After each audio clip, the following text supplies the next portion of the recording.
What is the difference between reduce and reduceRight? Both are exactly similar. Only one difference is there. The sequence of the callback function execution is left to right in the reduce function, and the sequence of callback function is right to left when we use reduce right. And there are certain usage, and in different cases we need to use reduce or maybe reduce right as per the business requirement.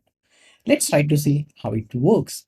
So in this particular sample array, if I just try to execute normal reduce, let's see, reduce here, callback function in which I'm mentioning previous value and the current value,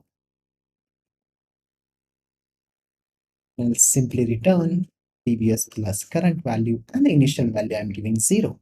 More importantly, I'll give index here because I want to see what's an execution sequence over here is running. So index,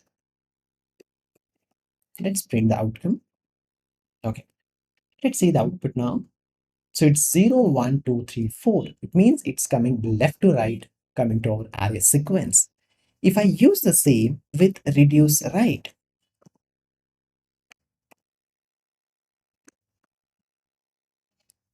and now here if I see, the sequence will be right to left. So the first execution is happening for the callback, that is happening for the last element of our array. Then it's happening here, here, here, and here.